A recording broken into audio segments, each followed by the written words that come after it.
Hello everyone, welcome back to my channel. আমি শ্রেয়সী চলে এসেছি। আজকে ভাবলাম একটু কুমারটুলির ভিডিও বানাই। আমি এর আগেও কুমারটুলির অনেক শর্ট ভিডিও বানিয়েছি, কিন্তু আমি যেখানে থাকি মানিকতলায়, সেখানেই রয়েছে মানিকতলা কুমারটুলি। তাই আজকে আমি যাব সেখানেই ভিডিও বানাতে।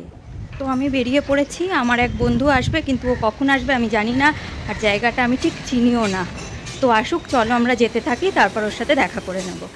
তো আমি এসে গেছি, আর শুরুতেই কিন্তু কুমারটুলির কিছুটা অংশ আমি তোমাদের দেখিয়ে দিয়েছিলাম, আর আমার বন্ধুটিও এসে গেছে, ওকে তোমরা ভিডিওর একদম শেষে দেখতে পাবে। তো আমি এখন চলে এসেছি কলকাতার দ্বিতীয় বৃহত্তম কুমারটুলিতে, যেটা মানিকতলায়। আর ওইখানে ব্রিজ শেষ হচ্ছে, আর তারপর থেকে ওই দিকটা দিয়ে শুরু হচ্ছে কুমারটুলি। তো আমি এখানে চলে এসেছি, আর এখানে 1 নম্বর স্টল থেকে শুরু করে পরপর 3-4টে স্টল একদম কিন্তু বন্ধ আছে। এখন চলে এসেছি স্টল নম্বর 5-এ, যেটা ভারতী শিল্পালয়। আর এখানে মা কালীর একটা বড় মুখমণ্ডল তৈরি করা হচ্ছে।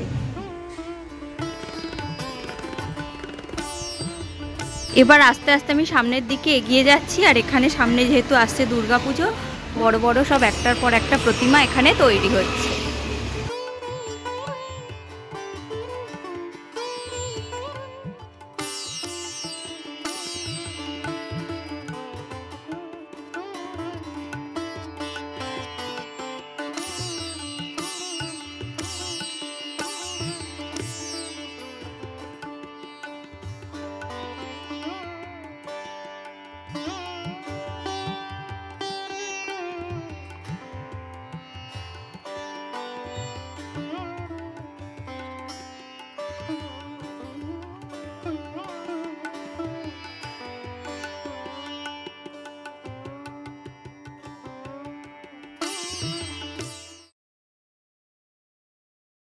এখন আমি চলে এসেছি 11 নম্বর স্টলে। তো দেখা যাক ভেতরে কি কি ঠাকুর আছে।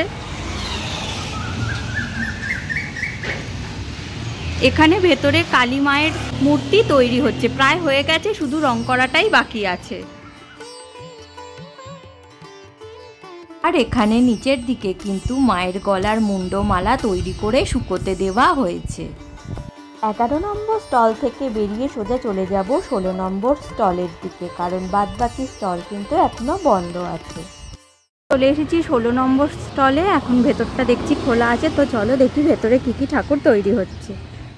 তো আমি এখন ভেতরে চলে এসেছি, আর সামনেই যেহেতু আসছে নাগপঞ্চমী, আবার মা মনসার পুজো, তাই এখানে দেখো মা মনসার একটা বড় মূর্তি তৈরি হচ্ছে। তার ঠিক পাশেই তৈরি হচ্ছে একটা পঞ্চনাগের মূর্তি। এখন আমি চলে এসেছি জয়গুরু শিল্পালয়ে 20 নম্বর স্টলে। জগন্নাথ, বলরাম, সুভদ্রার ছাঁচের তৈরি ছোট ছোট মূর্তি কিন্তু তোমরা এখানে পেয়ে যাবে। আর এই মূর্তিগুলির দাম মাত্র 20 টাকা।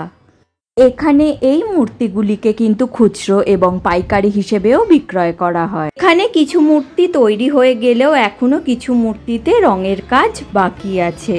এখানে সিঙ্গেল জগন্নাথ, বলরাম, সুভদ্রার মূর্তিও কিন্তু পাওয়া যাবে। এখানে বিভিন্ন রকম নকশা করাও কিন্তু মূর্তি রয়েছে।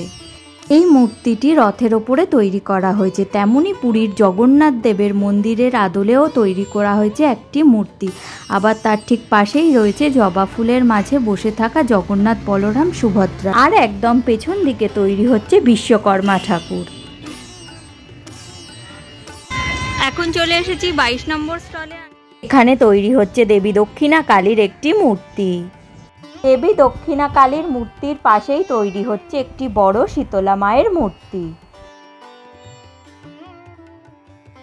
আর এখানে মা শীতলার মূর্তি তৈরি হয়ে গেছে, শুধু রংটা একটু বাকি আছে।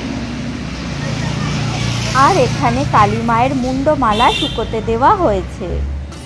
26 নম্বর স্টলের ভেতরে এবং বাইরেও কিন্তু মা শীতলার মূর্তি তৈরি হচ্ছে।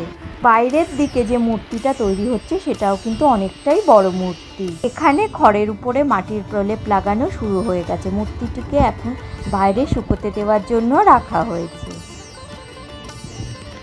তো এখন আমি চলে এসেছি মা মনসা শিল্পালয় 29 নম্বর স্টল। আর দেখো, দুর্গাপুজোর অনেক পরে কিন্তু লক্ষ্মী পুজো, তাও এখানে লক্ষ্মী ঠাকুর তৈরি হওয়া শুরু হয়ে গেছে।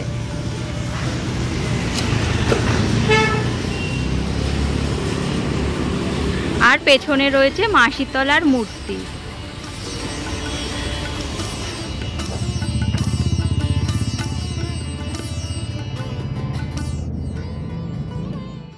এখানে দেবী লক্ষ্মীর মুখমণ্ডলগুলিকে শুকোনোর কাজ চলছে।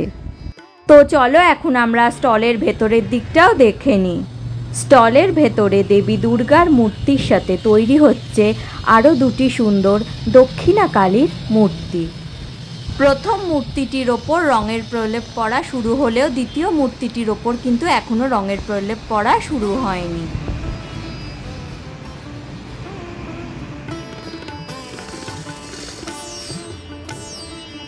আমি এখন চলে এসেছি শ্রী শ্রী ঠাকুর অনুকূল চন্দ্র শিল্পালয়তে। এখানে এই কালী মূর্তিটি কিন্তু দক্ষিণেশ্বরে মা ভবতারিণী কালী মূর্তির আদলে তৈরি করা হচ্ছে। এখন আমরা চলে গেছি একদম শেষের দিকে গৌরী শিল্পালয়তে, আর এখানেও কিন্তু ছোট ছোট জগন্নাথ বলরাম সুভদ্রার ছাঁচের মূর্তি পাওয়া যায়, আর এগুলির দাম মাত্র 15 টাকা করে। এখানেও কিন্তু এই মূর্তিগুলো তোমরা খুচরো এবং পাইকারি হিসেবেও পেয়ে যাবে, আর এই মূর্তিগুলির রং করা কিন্তু এখনো বাকি আছে। এখানে মূর্তি বানানোর জন্য কিন্তু মাটি তৈরির কাজ চলছে। তার থেকে কিছুটা এগোলেই দেখা যাবে কাঠামোর ওপর কিছু খড়ের মূর্তি, আবার কিছু খড়ের ওপর মাটির প্রলেপ দেওয়া মূর্তির কাজ শুরু হয়েছে। আর এই মাটির প্রলেপ দেওয়া মূর্তিগুলি কিন্তু কালী মায়ের মূর্তি। নাম্বার 38, পায়ের নড়া খুলে গেছে, ওখানে আমার বন্ধু দাঁড়িয়ে হাঁটিয়ে হাঁটিয়ে আমাকে শেষ করে দিয়েছে। ভিডিও কেমন করলে? আজকের ভিডিওটা খুবই ভালো হয়েছে। আমরা ভিডিওটার পেছনে প্রচুর খাটি এবং এই খাটুনির ফলস্বরূপ তোমরা ভিডিওটা একটা লাইক করে দাও আর চ্যানেলটা সাবস্ক্রাইব করে দেবে। হাঁটিয়ে হাঁটিয়ে আমার পা শেষ করে দিয়েছে, আর ভিডিওটাও শেষ করার পালা হয়ে গেছে। আজকে তোমাদেরকে শ্রেয়াদি হচ্ছে মানিকতলা কুমারটুলির সবকটা স্টল ঘুরিয়ে দেখালো। মানিকতলা কুমারটুলিতে কী কী ঠাকুর তৈরি হচ্ছে, ঠাকুরের দাম কীরকম সেটা তোমাদেরকে জানালো। তো ভিডিওটা যদি ভালো লাগে লাইক করে দেবে আর চ্যানেলটা সাবস্ক্রাইব করে শ্রেয়াদির পাশে থাকবে। তো আজকের মতো টাটা।